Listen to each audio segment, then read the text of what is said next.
방송에서 제공하는 투자 정보는 투자 판단에 대한 조언입니다. 방송에서 제공하는 주식의 가치, 가격 상승 및 가격 하락에 대해서는 방송사에서 보장하지 않습니다.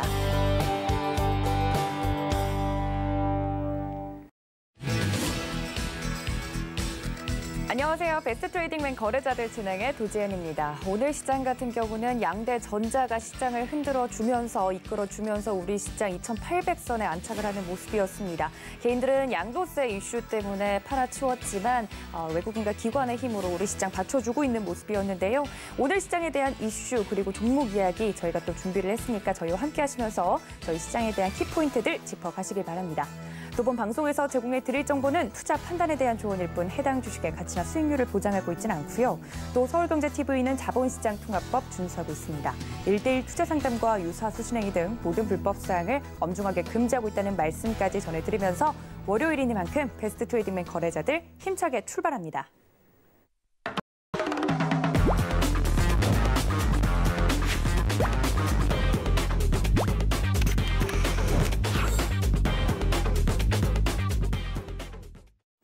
네, 월요일을 활짝 열어주시는 분이 이제 오픈맨 정재훈 위원님 모셨습니다. 위원님 어서 오세요. 네, 오늘 정재훈 위원님과 함께 시장 이야기 나눠볼 텐데 올해 마지막으로 찾아뵙는 거네요, 위원님. 내년에도 볼 수 있을까요, 저희? 글쎄요, 장담은 못 드리겠습니다. 저는 계속 보고 싶은데 위원님이 장담을 못 드린다고 하니까 오늘 마지막이라고 생각하고 그러면 최대한 많은 것들 여쭤볼 수 있도록 노력해 보도록 하겠습니다. 일단 오늘 시장 같은 경우는요. 오늘이 대주주 요건이 확정되는 날이었기 때문에 개인들의 매도세가 굉장히 강하게 나온 하루였습니다. 오늘 시장 어떻게 보셨는지 궁금한데요. 어떻게 보셨을까요? 이제 시장이 뭐 그렇게 나쁘지는 않았어요. 다만 이제 체감이라고 해야 될까요? 체감은 이렇게 썩 좋은 장 시작 때부터 끝까지 유지가 되지 못했던 부분들, 그게 좀 그런 부분들인데 배당을 받을 수 있는 마지막 거래일이었었죠. 그리고 양도세에 대한 부분들이 있었고요. 아마도 대부분의 이 방송을 출연해서 말씀을 하시고 하시는 전문가님들 같은 경우는 아마 12월 달 같은 경우는 양도세에 대한 부분들, 이 대주주에 대한 부분들 때문에 매물 출회라든가 이런 부분이 좀 많을 수 있다라는 그런 말씀을 좀 드렸는데 그렇게 많지는 않았었어요. 지난주 목요일, 연휴를 앞두고 난 목요일 그리고 오늘 좀 매도 물량이 좀 과하게 나와줬었죠. 개인 투자자들 같은 경우는 오늘 거래소 시장에서 약 한 9,400억 정도, 코스닥 시장에서 9,000억 정도 매도세가 좀 나왔는데 아마 코스닥 쪽에 있어서 이 매도 규모는 최고치일 거예요. 아마 올해 들어서 뭐 제일 많은 매도 물량을 내놓았던 하루였었고요. 또 그리고 기관 쪽 같은 경우 특히나 이 금융투자 쪽에서 대부분 다 받아갔어요. 거래소 시장이나 코스닥 시장이나. 대체적으로 뭐 외국인 쪽과 기관 쪽이 좀 많이 받아주는 그런 모습들을 좀 보였었는데 그렇게 나빠 보이지는 않아요. 그렇게 나빠 보이지는 않는 그런 상황들이고 다만 이제 종목별로 희비가 좀 엇갈리는 그런 모습들을 좀 보였었는데 아무래도 올라가는 그런 종목군들도 있겠지만 반대로 좀 밀려 내려왔던 그런 종목군들이 있을 거예요. 조금 이따가 이제 업종이나 섹터를 좀 얘기를 할 때 말씀을 좀 드릴 부분들이지만 오늘 과하게 빠진 종목군들 같은 경우는 네. 아마 내일 바로 반등이 좀 나올 거예요. 그렇기 때문에 뭐 크게 우려할 부분들은 없다. 그런 부분로 좀 말씀을 좀 드리고 싶고요. 그리고 시장은 이게 올라가면 올라가는 대로 또 불안해하시는 투자자분들이 좀 계시거든요. 왜냐하면 네. 이게 많이 올라가니까 좀 조정을 받을 수 있다. 언제 조정을 받을까? 뭐 그런 고민을 하시는 분들도 좀 많아요. 근데 지금 현재 상황에서의 시장은 대세가 꺾이거나 쉽게 꺾일 만한 그런 시장은 아니다라는 거, 그 부분도 꼭 기억을 하시고 설사 물렸다 손 치더라도 빠져나올 구멍을 만들어주는 그런 시장이 될 거예요. 그렇기 때문에 너무 우려하지 마시고 시장은 좀 긍정적인 마인드로 시장을 좀 바라보시는 그런 전략이 좀 좋지 않을까 그렇게 좀 말씀드리도록 하겠습니다. 네, 오늘 올랐던 이제 종목들은 괜찮지만 많이 빠졌던 종목들에 대해서 갖고 계신 투자자분들 걱정이 크실 것 같습니다. 그 부분에 대해서 탈출구를 주는 시장이기 때문에 너무 큰 걱정은 하지 않으셔도 된다 말씀을 드렸으니까 참고 부탁드리고요. 여러분들 노란톡 활짝 열어두고 있습니다. 서울경제TV 배트맨 검색을 하시고 들어오시거나 하단에 나가고 있는 QR코드 통해서 입장이 가능하니까요. 장중에도 저희 위원님들과 이야기하고 싶다 하시는 분들 이쪽으로 많은 참여 부탁드리도록 하겠습니다. 자, 그렇다면 오늘 시장을 이슈들 만나봐야겠죠? 투데이 이슈 함께 만나보시죠. 오늘 두 개의 이슈는요. 첫 번째는 식품 시장과 관련된 이슈입니다. 코로나19 수혜로 성장했는데 관련된 종목들 살펴보고요. 두 번째는 현대기아차, 친환경차 해외 판매 첫 30만 대 돌파라고 합니다. 관련된 종목들의 흐름도 짚어보겠습니다. 네, 어제였죠. 정부가 이제 코로나19 격상을 2.5단계, 수도권은 2.5단계, 그리고 비수도권의 경우 2단계를 6일간 더 유지하겠다라는 이슈가 나오면서 2단계 그리고 2.5단계가 일주일 정도 더 연장이 돼서 많은 분들 답답하실 것 같은데요. 코로나19가 바꿔놓은 여러 가지 풍경 중에 이 식품 시장에 관련된 이슈 오늘 다뤄보도록 하겠습니다. 코로나19 때문에 비대면 시대가 시작이 됐고 또 유통과 배달이라는 점에서 많은 종목들이 울고 웃었습니다만 오늘 좀 스포트라이트를 비추어볼 곳 같은 경우는 식품 시장인데요. 전년 대비 굉장히 큰 성장을 이뤄냈다는 이슈가 나왔습니다. 특히나 보면 온라인 식품 시장이 고성장한 것으로 조사가 됐는데 지난해 동기보다 60% 이상 증가했다는 이슈가 나왔습니다. 여기에 대해서 이제 우리 정재훈 위원님께도 여쭤봐야 될 것 같은데 코로나19 이후에 배달이라든지 유통이라든지 이쪽은 웃었지만 백화점이라든지 오프라인 매장에 좀 집중한 종목군들은 울었잖아요. 일단은 식품 시장에 관련돼서 우리 위원님도 많이 배달 음식 시켜 드시는 걸로 제가 알고 있는데 관련된 종목들 앞으로도 계속 잘 갈지 궁금하거든요. 제가 배달 음식 시켜주는 거는 뭐 보셨나요? 본 건 아닌데 저희 위원님이 늘 조기요라든지 그냥 요기요라고 말씀하셔도 돼요. 관련된 배달 어플들을 늘 이용하시는 걸 보고 저희 위원님도 많이 이용하시는구나 생각했죠. 아닌가요? 네, 아닙니다.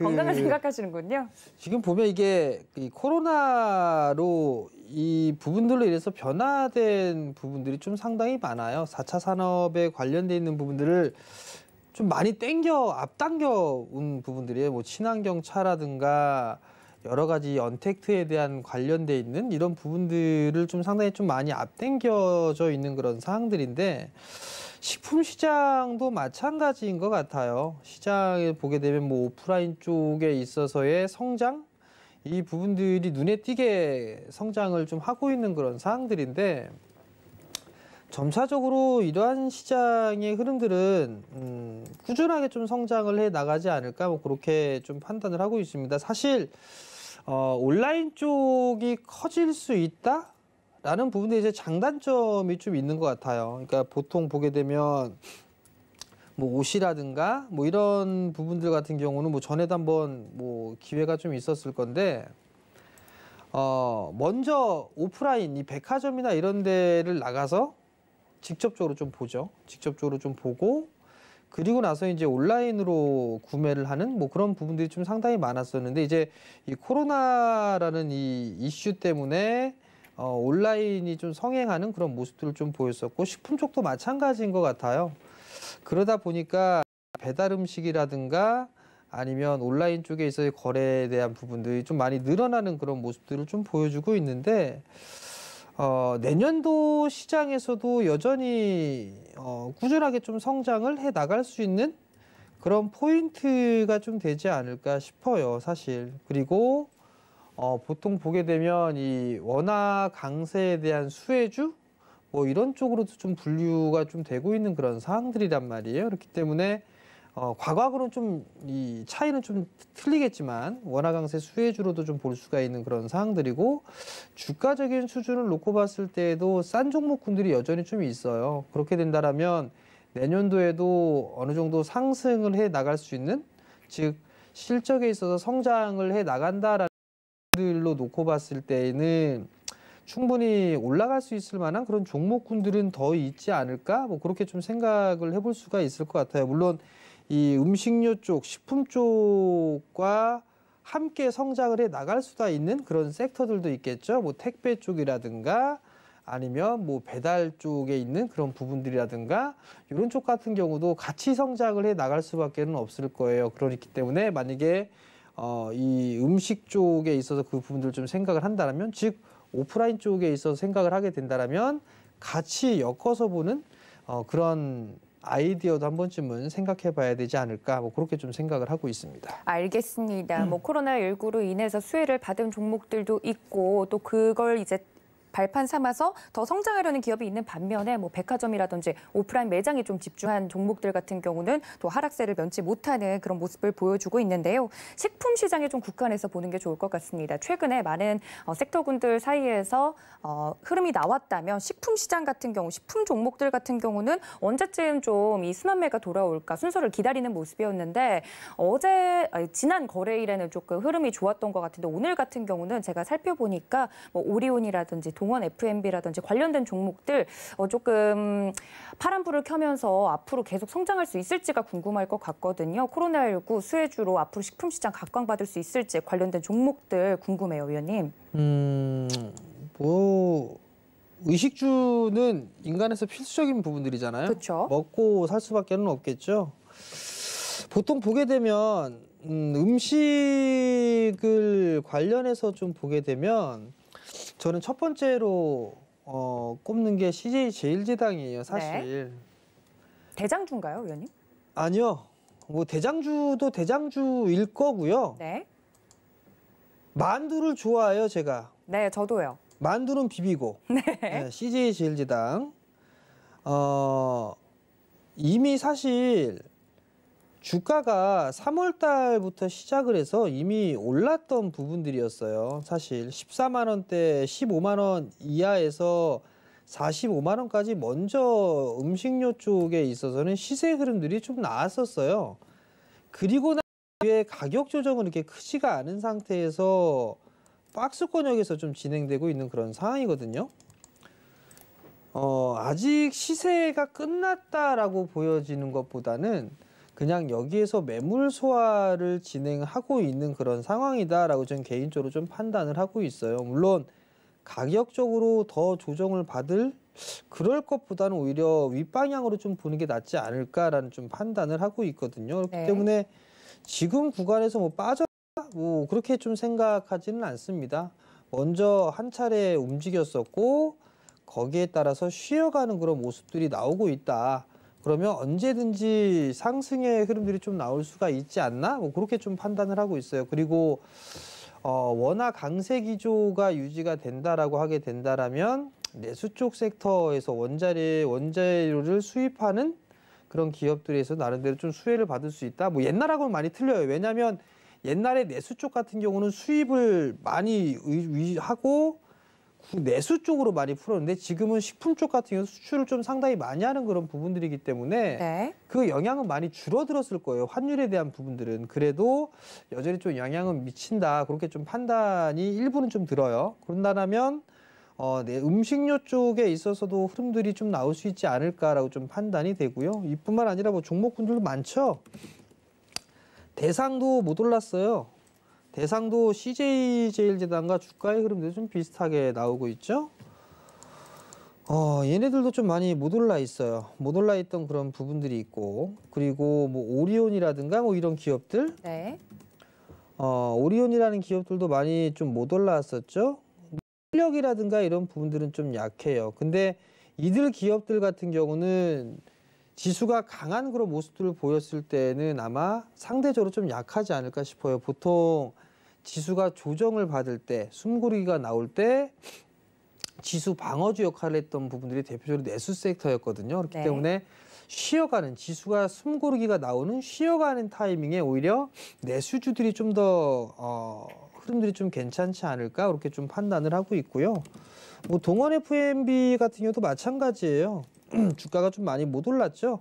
주가가 좀 많이 못 올랐던 그런 부분들인데 이런 기업들 같은 경우는 더 이상 뭐 밀릴 자리대가 있을까 싶어요. 그렇다는 얘기는 긴 관점으로 좀 여유 있게 본다라면 굳이 지금 자리대에서 뭐 매도를 할 이유는 없지 않을까 그렇게 좀 보고 있고, 내년도에 있어서 실적이 좀 나오게 된다라면 꾸준히 봐도 좋지 않을까. 뭐 동원 F&B 실적을 한번 좀 보게 되면 뭐 실적이 나쁜 부분들은 아니에요. 연간 기준으로 보더라도 성장에 대한 폭 자체는 그렇게 크지 않은 그런 상황이지만 지금 현재 주가에 대한 밸류적인 측면을 놓고 봤을 때는 그렇게 비싼 그런 단가는 아니거든요. 그렇기 때문에 이러한 부분들을 좀 본다거나 아니면은 뭐 음식료 쪽을 보게 되면 이제 건강식품이라든가 이런 부분들이 있는데 오히려 그쪽은 좀 더 탄력적으로 좀 움직이겠죠. 콜마비에네치나 이런 기업들을 좀 보도 상승에 대한 폭 자체가 내수 쪽, 음식료 쪽보다는 좀 더 커요. 건강기능식품 쪽을 보게 되면. 이쪽에 상승을 하고 난 이후에 이제 바닥을 좀 다져가 나가는 그런 모습들이란 말이죠. 건강기능식품에 있어서는 계속적으로 좀 성장을 해 나갈 수가 있을 거예요. 그렇기 때문에 오히려 음식료 쪽보다는 건강기능식품 쪽이 조금 더 빠른 수익을 좀 얻을 수 있지 않을까라고 좀 판단이 되고요. 뭐 셀바이오텍이라든가 이런 기업들도 마찬가지죠. 셀바이오텍 같은 경우는 이제 바닥권역을 좀 탈피를 해 나가는 그런 모습들을 좀 보여주고 있다라는 거. 그러면 이러한 종목군들을 조금 여유 있게 좀 본다라면 나름대로 내년도 시장 뭐 괜찮지 않을까 싶어요. 다만 이제 매수를 해놓고 난 다음에 좀 뭐라고 해야 될까요? 좀 지루하다고 해야 될까요? 네. 좀 따분하다고 해야 될까? 그런 부분들은 아마 있을 거예요. 왜냐하면 개인 투자자분들이 원하는 것처럼 매수하자마자 팍팍팍 치고 나가는 그런 모습들은 조금 힘들 거예요. 꾸준하게 서서히 움직여줄 수 있는 그나마 좀 안정적인 그런 주가의 흐름들을 좀 보이지 않을까라고 좀 판단이 되기 때문에 조금 뭐 급하게 좀 거래를 해야 되거나 그런 분들이라면 오히려 어울리지 않는 그런 종목이 좀 될 수 있지 않을까 싶어요. 그러니까 종목에 있어서 좀 골라 먹을 수 있는 그런 안목이 좀 필요하지 않을까 그렇게 좀 말씀을 드리고 싶습니다. 알겠습니다. 코로나19 수혜주로 꼽히는 종목들의 중에서도 이제 조금 내년을 이제 준비를 했을 때 종목군에서도 옥석가리기가 필요한 점이 있다 말씀을 드렸으니까 여러분들 관련된 종목들 좀 공략하시고 싶으신 분들은 이 이슈와 위원님의 말씀까지 좀 챙겨봐 주시면 좋을 것 같습니다. 자, 두 번째 이슈로 좀 넘어가 볼까요? 자동차 이야기로 한번 넘어가 보도록 하겠습니다. 현대기아차, 친환경차 해외 판매가 첫 30만 대를 돌파했다라는 이슈입니다. 친환경차 중에서도 전기차가 가장 많이 팔렸고요. 그 뒤로도 여러 가지 수소 전기차가 그 뒤를 이었습니다. 해외에서도 이렇게 잘 팔리는 친환경 관련된 종목, 차 이야기가 나왔으니까 관련된 종목들의 흐름도 당연히 짚어봐야 될 것 같은데요. 특히나 그냥 자동차, 완성차가 아니라 친환경 관련된 자동차들이 많이 팔렸다는 소식인데 뭐 앞으로도 계속 정부가 친환경 기준을 이어갈 것 같아서 관련된 종목들의 흐름은 체크해봐야 될 것 같은데 특히나 어느 부분에 위원님께서 좀 집중하고 계신지 궁금하거든요. 어디를 봐야 될까요, 위원님? 친환경차가 2개밖에 없어요. 네. 그 2개 꼭 포트에 담아야 될까요?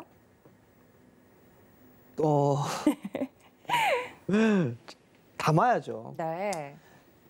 친환경차가 뭐 수소차 그리고 전기차 뭐 이렇게 좀 있는데요. 네. 사실 이 코로나 이슈가 터지고 나면서 유럽 쪽에서 먼저 치기 시작을 했어요. 친환경 차에 있어 경기 부양을 하기 위해서 친환경 쪽에 있어서의 이 투자라든가 이런 것들을 대규모로 했습니다. 돈을 많이 풀었어요.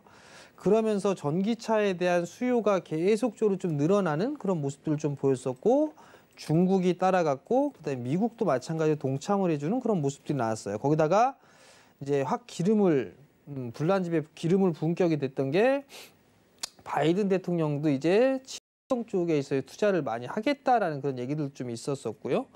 그러면서 자동차 판매에 대한 부분들은 서서히 늘어나면서 전년 대비해서 유럽 시장 같은 경우는 100% 세 자리 숫자의 성장을 계속적으로 해왔었어요. 그러면서 당연히 현대기아차 같은 경우도 이 시장에 있어서 흐름들은 커질 수밖에 없겠죠. 특히나 중국 쪽이라든가 유럽 쪽에 있어서의 시장이 확대가 된다라는 것 자체는 상당히 좀 고무적으로 좀 볼 수가 있을 거예요. 그리고 각국 정부에서 탈탄소에 대한 얘기들이 좀 계속적으로 나오고 있고 그러면 당연히 자연스럽게 친환경 자동차로 갈 수밖에는 없는 그런 상황들이에요. 그렇기 때문에 지금 흐름들 같은 경우는 자연스러운 수순이고 이 상승에 대한 기조는 계속될 수밖에 없다라고 좀 판단이 되거든요. 그렇기 때문에 내년도에도 계속적으로 좀 볼 수밖에 없는 그런 섹터다라고 좀 보시면 좋을 것 같고요. 이게 단순간에 이슈가 돼서 뭐 테마성 흐름들로 끊기지는 않을 거예요. 그 이유는 모든 테마는요. 지금 여러분들 한번 잘 생각해 보세요. 지금 테마, 현재에 나오고 있는 테마들 보게 되면 대표적으로 보게 되면 제약바이오가 있을 거예요. 그죠? 제약바이오가 있고 또 하나는 뭐 대선 쪽이라든가 이런 인맥주라든가 이런 부분들도 있고요. 그리고 지금 현재 테마 뭐 수소라든가 전기차라든가 이런 부분들이 있어요. 이쪽 제약 쪽이라든가 인맥이라든가 이런 부분들은 실적이나 이런 부분들을 보는 게 아니라 이슈적인 부분들을 많이 본단 말이에요. 이런 섹터들 잘못 물리면 죽는다고 말씀을 드렸을 거예요. 근데 전기차라든가 수소차 이 부분들에 있어서는 뭐가 틀리냐면 이들하고 숫자가 나오고 성장을 해 나가요. 숫자가 나오고 성장을 해 나간다는 얘기는 실적이 계속 증가를 해 나간다라는 얘기예요. 그렇기 때문에 이들 섹터는 계속적으로 좀 봐야 되겠죠. 단적인 예로 삼성이나 LG나 SK이노베이션 2차 전지 배터리 쪽을 제조하는 제조사들 같은 경우는 계속 증설을 합니다. 유럽 공장 계속 증설을 하겠죠. 그 증설을 하는 이유는 2차 전지의 활용이 계속 늘어나기 때문에 계속 증설을 해 나가는 거예요. 공급이 딸릴 수가 있으니까 그 부분도 하는 거고, 그러면 자연스럽게 장비사들이나 소재주들 같은 경우는 당연히 숫자가 늘어날 수밖에 없는 그런 상황들이란 말이에요. 결국은 지금 현재 친환경 차가 30만 대를 돌파했다 이런 부분들에 있어서 고무적인 그런 부분들도 있지만 이게 계속적으로 늘어날 가능성이 좀 높다라는 얘기예요. 각국의 정부 정책이라든가 지원이라든가 이런 부분들은 계속 유지가 되고 있는 그런 사항들이기 때문에 성장을 꾸준하게 해 나갈 수밖에 없다. 그렇게 좀 보시면 좋을 것 같고요. 수소 쪽도 마찬가지예요. 수소 쪽도 마찬가지로 좀 볼 수가 있는 게 지금 아마 현대차가 후회 아닌 후회? 뭐 그렇게 할까요? 네. 과거의 정권이었어요. 전 정권? 뭐 그 정도 좀 될 것 같아요. 콕 집어서 얘기는 안 할게요. 전기차 쪽을 하려고 했던 분들 수소 쪽으로 많이 밀어붙였었어요. 그때 정부에서는. 그러면서 이제 현대 쪽이 수소 쪽에 있어서는 많이 연구를 많이 했었죠. 그 결과가 지금 현재 상황에서 놓고 봤을 때는 최고 수준의 기술력을 갖게 된 것이다라고 좀 보시면 좋을 것 같거든요. 수소는 일본하고 현대가 세계 최고입니다. 근데 이 수소 쪽에 있어서 한다는 거, 수소 에너지 쪽에 대한 얘기들을 괜히 상당히 좀 많이 하고 있죠. 계속 투자를 계속 늘려나간다고 하고 있고요. 그러면 이들 쪽, 친환경 쪽 같은 경우는 자동차뿐만 아니라 그런 어떤 이 메커니즘 같은 그런 묶어서 봐야 될 거예요. 종목이나 섹터들 같은 경우는. 저는 꾸준하게 성장을 해 나간다라고 볼 수밖에는 없다. 그렇게 좀 보고 싶고요. 이거는 단기적으로 볼 부분들은 아닙니다. 명확하게 좀 말씀을 드릴 수 있는 건 단기적으로 볼 게 아니라 길게 봐야 된다라는 거. 그 부분들을 꼭 기억을 하시면 좋을 것 같고요. 하루하루에 만약에 이 섹터들을 연연해 하게 된다라면 별 재미는 없을 거예요.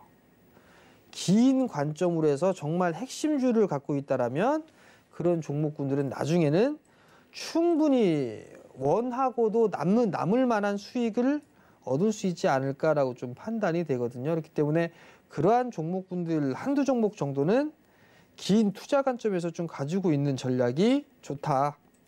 저는 좀 그렇게 말씀을 드리고 싶습니다. 알겠습니다. 좀 긴 호흡에서 봐야 될 이슈가 아닌가라고 위원님께서 말씀을 해주셨습니다. 수소차, 전기차, 미래 먹거리로 이제 꼽히고 있는 섹터군들로 당연히 각광을 받고 있지만 많은 분들이 당장 움직이지 않아서 좀 답답하실 것 같은데요. 수소 테마 관련해서 이제 좀 발이 묶여 있습니다 하신 분들도 종종 봤거든요. 관련된 이제 여러 가지 종목들이 있으니까 여러분들 그 종목에 대해서 좀 긴 호흡으로 보자 말씀드렸으니까 다시 한번 참고 부탁드립니다. 자, 오늘 이슈는 여기서 좀 마무리를 짓고요. 저희는 마켓 트렌드 시간으로 돌아오겠습니다. 잠시만요.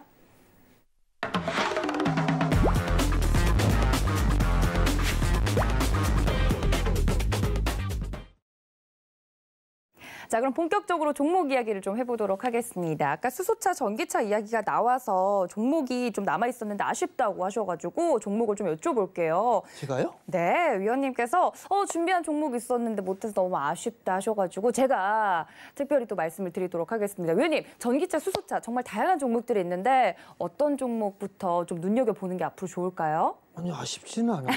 제가 아쉬워서요, 위원님. 참 당황스러운데 여러분들 주가 많이 올랐습니다. 네. 많이 올랐기 때문에 관심 있게 볼 거는 아니에요. 자, 대부분 운전을 하실 거예요. 네. 자, 이제 이 스튜디오 밖에 계신 지금 감독님들 다 한번 다 들어보시고 네. 앵커님 운전하세요? 저 이번에 운전면허를 따려고 시험을 준비하고 있습니다. 말하지 말고 나가 있어. 네. 자, 그럼 스튜디오에 계신 분들 저기 안에 계신 감독님들이나 PD님들 중에 운전하시는 분들 계속 계실 거예요. 그렇죠. 친환경차 갖고 계신 분, 전기차라든가 이런 분 계시나요? 많이 안 계시죠? 아마 없을 거예요. 네. 없다는 얘기는 계속 성장을 해 나간다는 얘기예요. 정부 지원에 대한 부분들. 이게 점차적으로 계속 늘어날 수밖에 없는 그런 구조예요. 그러면 이게 30만 대가 40만 대, 50만 대 계속 늘어나겠죠? 시장의 파이는 계속적으로 커질 수밖에 없다라는 얘기예요. 그런 측면에서 놓고 보게 되면 지금 국내 자동차를 잠식하고 있는 기업들은 현대기아차예요. 그죠? 네. 현대기아차 같은 경우는 계속적으로 봐야 되겠죠? 현대차, 기아차 봐야 되겠죠? 근데 현대차 같은 경우는 박스잖아요. 박스 권역에서 진행이 되고 있고 기아차 같은 경우도 지금 추세는 그리고 있지만 오히려 현대차보다는 조금 강한 그런 모습들이죠. 사실 좀 많이 올랐어요. 많이 올랐던 그런 부분들이지만 중기적인 관점에서 조정을 받았을 때는 여전히 좀 봐야 된다라는 거. 그 부분들을 좀 기억을 하시면 좀 좋을 것 같고요. 수소차 또한 마찬가지예요. 수소차도 성장을 해 나가는 그런 부분들이 있기 때문에 그리고 수소 쪽에 있어서는 수소차뿐만이 아니라 수소 에너지 사업 쪽으로 하려고 하는 그런 기업들이 되게 많아요. 대표적으로 뭐 손꼽는 기업 몇몇 개들이 있을 거예요. 지주사들 중에. 그런 기업들을 좀 봐야 되는데 대체적으로 좀 보게 되면 그런 종목군들 뭐 뻔하죠. 뭐 니콜라에 사기를 당했네 뭐했네 하는 뭐 하나 쪽도 그럴 수가 있을 것 같고요. 효성 쪽도 그럴 수가 있을 것 같고요. 뭐 이런 쪽 같은 경우 수소 쪽의 사업들을 영위를 해 나간단 말이에요. 수소차가 아니더라도 수소 에너지 쪽에 사업을 하고 있다라는 거 그 부분들은 충분히 긴 관점으로 볼 만은 해요. 근데 이게 문제는 개인 투자자분들이 빨리빨리라는 것들을 생각하고 있기 때문에 그래서 오히려 더 안 좋은 그런 상황이거든요. 네. 빨리빨리가 아니라 향후에 대한 투자 마인드로 본다라면 그런 종목군들은 꾸준하게 좀 봐야 될 부분들이고 두 번째는 소재 쪽, 2차 전지 쪽을 예를 들어 좀 말씀을 드려보게 되면 네. 공통적인 종목군들이 있어요. LNF 급등 나왔을 거예요. LNF, 그다음에 포스코 케미칼이 급등이 나왔었어요. 이 둘의 공통점이 뭔가를 좀 생각해 보세요. 2차 전지 땡 이건 아니고요. 2차 전지 섹터 맞아요. 소재 쪽도 많고 얘네들에 있어서의 공통적인 거는 증설이에요. 증설에 대한 부분들이 맞물리면서 시장의 파이가 커질 거라는 그 기대감이 나오면서 성장을 해 나간 거란 말이에요. 그러면 여기에서 여러분들이 봐야 될 건 2차 전지 쪽과 수소 쪽과 이 부분 다 포함. 뭐 그다음에 뭐 자율주행이 됐든 뭐가 됐든 간에 증설을 하는 기업들이 몇몇 개 있어요. 좀 찾아보니까 좀 있더라고요. 그 기업들이 추후에 이렇게 올라갈 수 있는 종목군들이 될 거예요. 그 종목군들을 찾아보는 노력 정도는 여러분들이 하셔야 될 겁니다.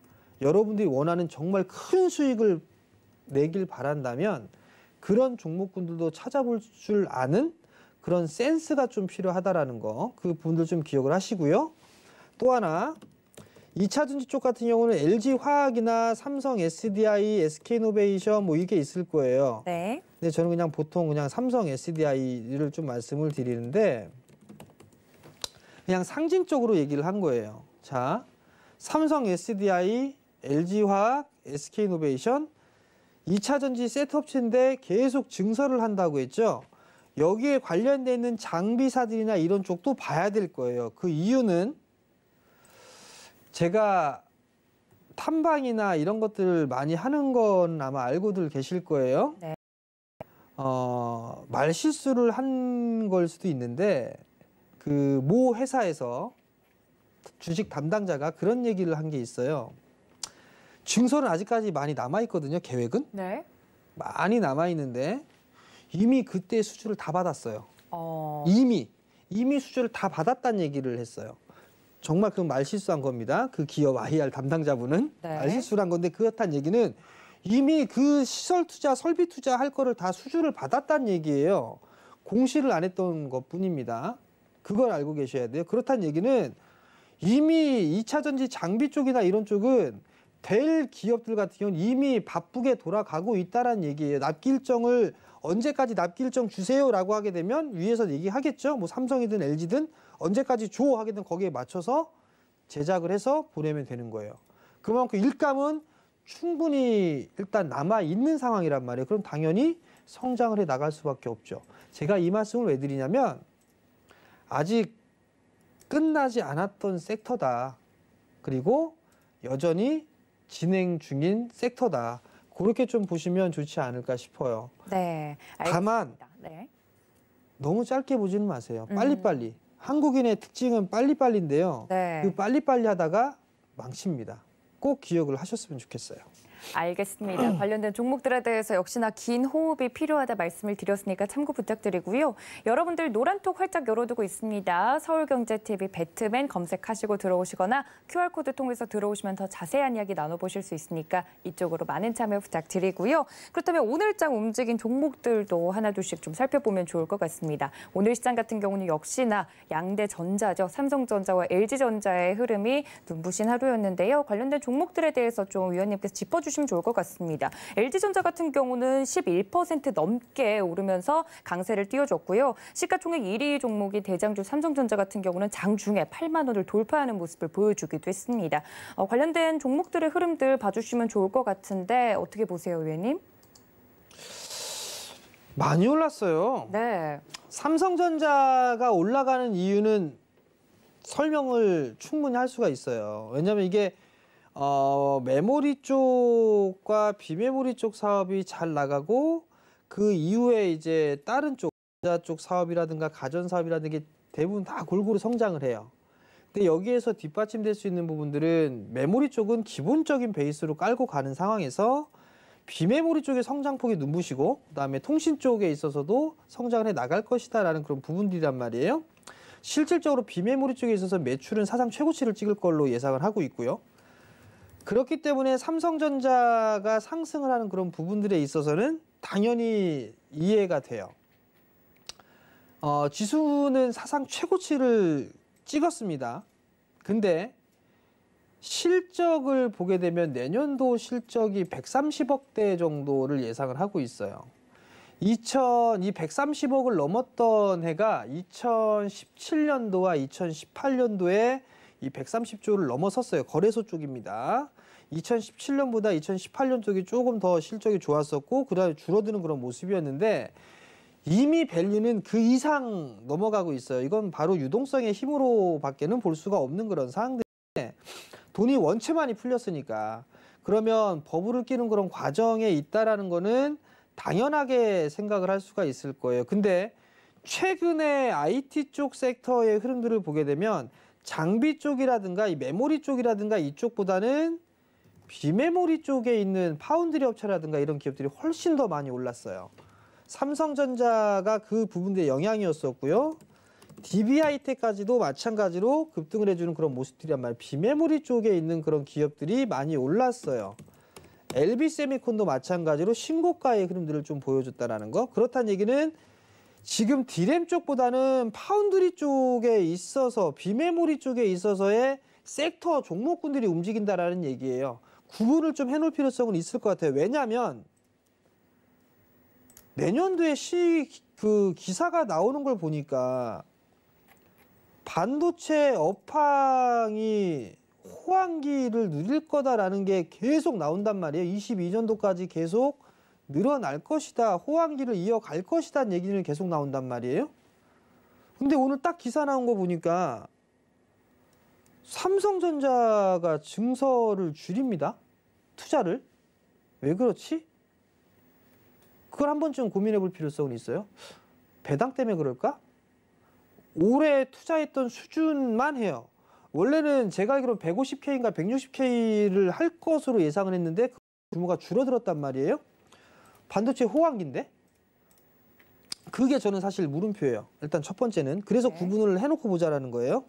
그렇기 때문에 지금 비메모리 쪽에 종목군들이 움직이고 있다라는 거. 그러면 비메모리 쪽에 있어서의 관련돼 있는 장비 쪽이나 소재 쪽이나 부품 이런 쪽을 먼저 흐름들이 나오지 않을까 싶어요.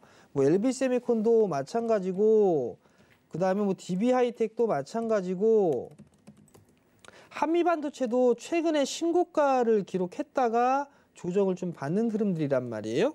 그럼 이러한 종목군들이 오히려 더 괜찮지 않을까 싶어요. 네페스 같은 경우도 안 빠지는 그런 모습들을 좀 보여주고 있고요. 그러면 결국 비메모리 쪽에 있어서의 종목군들을 먼저 좀 보시는 게 좋지 않을까. 그 부분들 좀 말씀을 좀 드려보도록 하겠고요. 네. 그리고 그 이외에 뭐 LG 이노텍이라든가 그다음에 LG전자라든가 이런 부분들 오늘 좀 많이 올랐어요.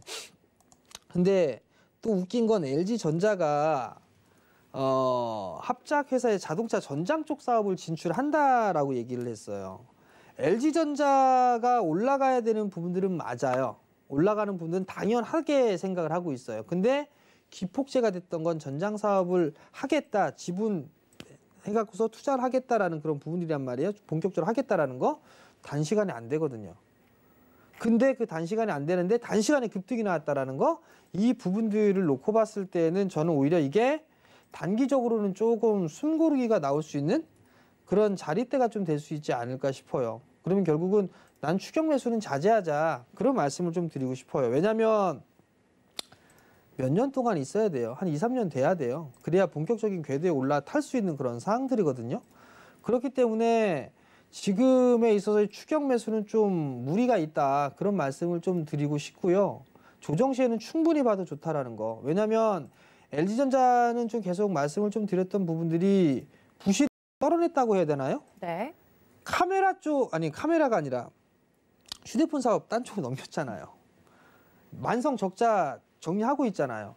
그리고 새롭게 하고 있는 게 전장 쪽, 가전 쪽 잘 나가잖아요.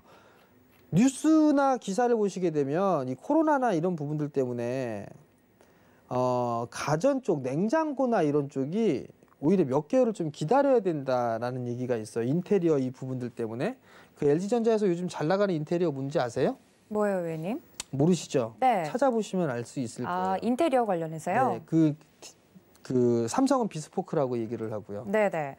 LG 같은 경우는 이게 다 그 있잖아요. 디자인도 맞춰서 색깔이나 이런 부분들, 뉴스적인 그런 부분들이 있어요. 근데 어찌됐든 간에 LG 같은 경우는 좀 많이 움직여주는 그런 모습들을 좀 보였어요. 그러면 실적이라든가 이런 부분들을 보더라도 당연히 올라갈 수밖에 없는 실적이에요. 내년도 실적도 괜찮은 그런 사항들이니까. 네. 다만 지금 구간에서는 조금 급격하게 올라간 부분들이 있기 때문에 좀 조정을, 기간 조정 형태 혹은 눌림목 그런 부분들이 나오게 된다면 그때 좀 매수를 해봐도 좋지 않을까, 그 부분을 좀 말씀을 드리도록 하겠고요.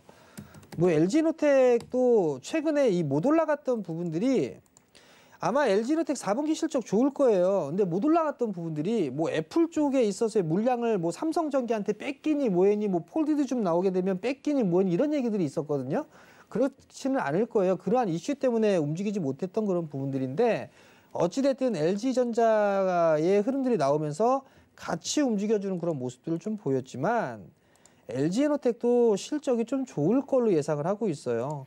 LG그룹주 중에서 LG에너텍이 가장 견조하지 않을까 싶은데 LG에너텍도 신고가를 치고 나서 눌림목 구간으로 좀 보고 있고, 긴 관점으로 놓고 봤을 때는 여전히 관심 있게 좀 봐도 좋은 그럴 만한 종목이 아닌가, 그렇게 좀 말씀을 드리고 싶습니다. 알겠습니다. 오늘장 움직였던 종목들에 대해서 자세하게 설명을 드렸으니까요. 여러분들 많이 올랐던 부분들, 그리고 의구심을 품고 조금 더 공부해봐야 되는 부분들 위원님께서 포인트 짚어주셨으니까 참고 부탁드릴게요. 추가 매수, 추격 매수만 하지 말자 말씀을 드렸으니까 참고 부탁드립니다. 자, 그렇다면 내일장 움직일 업종들을 좀 봐야 될 것 같은데요. 당장 내일은 2020년 배당락일이고요. 앞으로도 거래일 동안 어떤 종목군들 눈여겨봐야 될지 궁금합니다. 위원님, 내일장 움직일 업종 어떻게 좀 추려볼까요? 글쎄요, 내일 보게 된다라면 아마 오늘 제약바이오 쪽 섹터가 좀 많이 빠졌을 거예요. 네, 뭐 CGN을 필두로요. 네, 근데 이제 그런 종목군들 이게 참 다시 이게 제약바이오 섹터는 네. 제가 말씀드리기가 좀 상당히 조심스러운 게 방송을 시청하시는 분들 중에 손절 대응을 하거나 그러신 분들이 이렇게 많지가 않아요. 그쵸. 근데 제약바이오는 대응이 무조건 필수예요. 근데 이게 그 대응을 못 하시는 분들이 꽤나 많은 상황이기 때문에 제약바이오 섹터는 잘 말씀을 안 해요. 근데 오늘 수급적인 부분들을 좀 보게 되면 기관 쪽에서 단기적으로 좀 매수 들어온 부분들이 많아요. 셀트리온 쪽도 매수가 좀 들어와주는 그런 모습들이 좀 있었고, 뭐 제넥신 같은 경우도 좀 매수세가 좀 들어와주는 그런 모습들을 좀 보였단 말이에요. 그렇다는 얘기는 뭐 유나이티드 제약도 마찬가지고요. 뭐 한미약품이라든가 한미사이언스라든가 종근당, 뭐 대웅제약 뭐 이런 기업들 제약바이오 쪽 섹터들의 외국인과 기관 쪽의 매수가 조금 들어왔어요. 그렇다는 얘기는 제약바이오 섹터가 좀 많이 올랐잖아요, 비교적. 그러다 보니까 개인 투자자들이 양도세 회피 물량이 좀 나온 부분들이 아닌가 싶어요. 그러면 내일 제약바이오 쪽 섹터들에 있어서의 기술적인 반등 흐름들이 좀 나올 수 있지 않을까 그렇게 좀 판단이 되고요. 그리고 외쪽으로는 IT 쪽, 소부장 쪽도 차익 매물이 좀 나왔었어요. 일부 나온 부분들이 있어요. 그러면 IT 쪽 섹터와 소부장 쪽에 있어요. 종목군들의 흐름들이 오히려 좀 반등이 좀 나올 수 있지 않을까. 저는 좀 그렇게 생각을 하고 있습니다. 알겠습니다. 그럼 제약바이오 이외에도 좀 눈여겨볼 만한 업종이나 종목들이 있다면 어떤 게 있을까요, 위원님? 제약바이오뿐만 아니라 좀 다른 섹터군들에서 눈을 돌린다면요. 그런 위험 부담을 좀 갖고 가고 싶지 않다 하시는 분들 계실 수 있잖아요. 위험 부담을 갖고 가고 싶지 않다. 물론 주식 투자는 리스크가 당연히 산재하는 것이 당연하지만 제약 바이오 말고도 다른 종목군들의 좀 더 눈을 돌린다면요. 소부장 했잖아요. 좀 더 자세하게 소부장. 종목 좀 이야기해 주세요, 위원님. 그 주식을 하는 데 있어서 네. 주식은 위험 자산이에요. 그렇죠. 안전 자산이 아니겠죠. 그러면 올라가지 못한 그런 종목군들을 좀 보는 게 맞아요. 아직 사실 올라가지 이게 않은. 네. 방송에서 얘기를 하고 하는 그런 부분들에 있어서는 많이 올라간 종목군들. 제가 여러분들 LG전자 6자리 간다고 했죠. 갔죠. 124,000원. 오늘 13만 원대까지 갔죠. 뭐 이런 식으로 얘기를 해야 제가 그렇게 얘기를 했구나. 그렇게 안단 말이에요. 그리고 그게 더 갈 것이다라고 예상을 한단 말이에요. 근데 향후에 단기적으로 이렇게 급등은 아니더라도 올라갈 수 있을 만한 그런 종목군들을 분할로 매수를 하시면 돼요. 할 수 있는 그런 종목군들이나 이런 것들은 상당히 좀 많이 있어요. 예를 들어서 IT 쪽 섹터만 보게 되면 테크윙이라는 기업도 있어요. 네. 테크윙이라는 기업도 이 전고점 넘어가려고 하고 있죠. 아모텍이라는 기업도 신고가 이후에 흐름들이 양호하게 나타나고 있죠. 이들 종목군들 전부 다 실적이 좋아요. 실적이 좋은데도 못 올라갔던 기업들이에요. 그러면 이런 종목군들 위주로 조금씩 모아가는 그런 전략이 충분히 가능하다.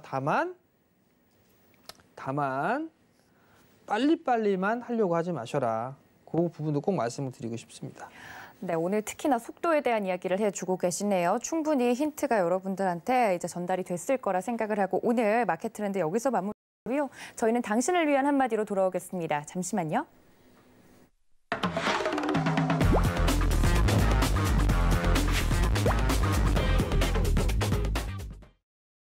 네, 이 시기가 제일 애매한 것 같습니다. 크리스마스 연휴도 지났고 2021년 새해가 얼마 남지 않았는데 붕 뜨는 이 시간 어떻게 보내야 될지 여러분들 가장 고민이실 텐데 그런 여러분들을 위해서 저희 정재훈 위원님께서 당신을 위한 한마디 준비했다고 합니다. 위원님 어떤 한마디 전해주실 건가요? 예. 이제 20년이 거래일수로 따지면 이제 2거래일 남았을 거예요. 그쵸, 내일하고 모레. 2거래일 남았는데요. 아무래도 이 올해 이렇게 쭉 보면서 좀 아쉬웠던 부분들도 있고 속상했던 부분도 있고 좋았던 부분도 있고 그럴 거예요. 근데 21년도 내년도 시장의 준비는 이미 시작을 하셨어야 돼요. 근데 이제 아직도 못하고 계신 분들 그런 분들이 좀 있어요. 보통 보게 되면 고점권역에서 매수를 해서 조금 마음고생을 하고 계신 분들 또는 뭘 해야 될지 모르시는 분들 그런 부분들이 좀 많이 계세요. 그러면 이게 중요한 부분들이 뭐냐면 대체적으로 제 이제 방송에 출연해서 종목 상담을 하고 하다 보면 그냥 누가 좋다고 해서 아는 지인이 추천을 해줘서 네. 그리고 방송에 좋다고 해서 대부분 그렇게 주식을 하시는 분들이 많아요. 그리고 대체적으로 그런 분들이 연세가 좀 지긋이 있으신 분들이고 네. 그다음에 투자 경험이 이렇게 많지가 않으신 분들 그런 분들이 많은데 기준을 딱 잡아드리는 게 좀 좋을 것 같아요.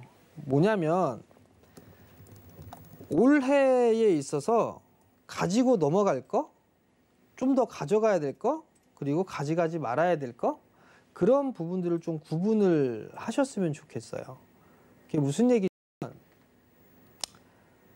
주가는 그런 얘기를 할 거예요. 주가는 경기에 6개월 선행한다라는 표현들을 많이 들어보셨을 거예요. 그렇다는 얘기는 6개월 뒤에 움직일 게 6개월 후에 움직일 게 주가는 미리 반영을 하는 거예요.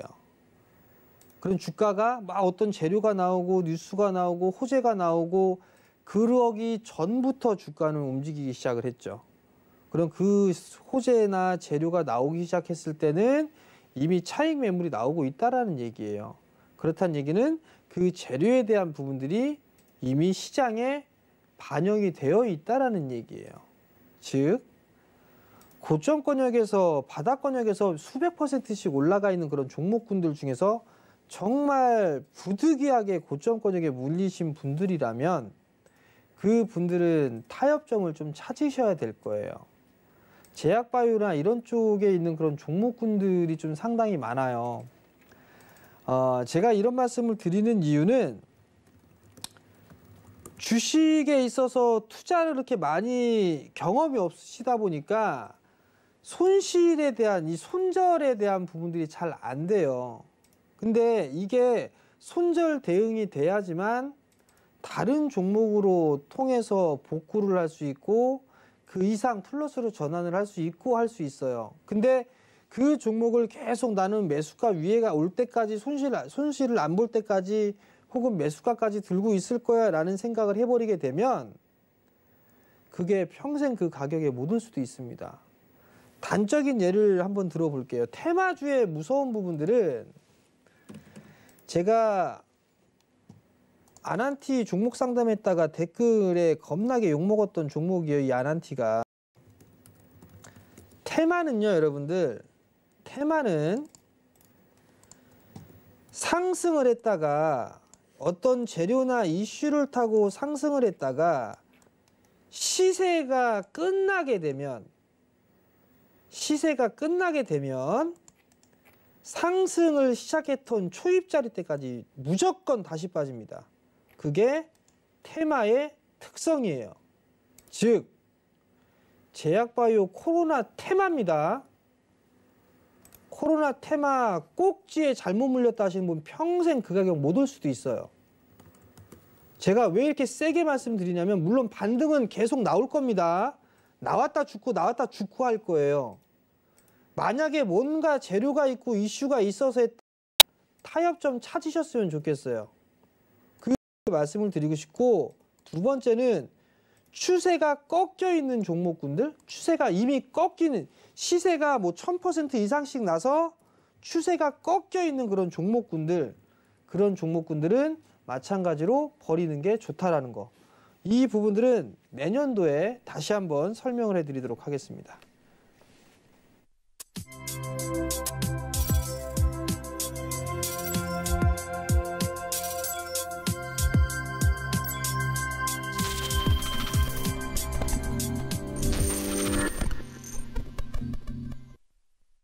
네, 내년도에도 이어서 설명을 해주신다고 하니까 내년도에도 저희 위원님 볼 수 있을 것 같습니다. 그리고 여러분들 장중에도 저희 위원님들과 함께 할 수 있는 방법 노란톡 활짝 열어두고 있겠습니다. 서울경제TV 배트맨 검색 정확하게 하시고 들어오시면 공식 노란색 오픈 채팅방 준비되어 있고요. QR코드 통해서도 입장이 가능하니까 많은 참여 부탁드립니다. 1시간 동안 알찬 이야기 해주신 저희 위원님 보내드리면서 인사 말씀 나눌게요. 위원님 고맙습니다. 또 본 방송에서 제공해드린 정보는 투자 판단에 대한 조언일 뿐 해당 주식의 가치나 수익률을 보장하고 있지는 않고요. 또 서울경제TV는 자본시장 통합법을 준수하고 있습니다. 1:1 투자 상담과 유사 수신행위 등 모든 불법 사항을 엄중하게 금지하고 있다는 말씀까지 전해드리면서요. 저는 잠시 뒤에 심야상담소로 다시 돌아오겠습니다. 시청해주신 여러분 고맙습니다.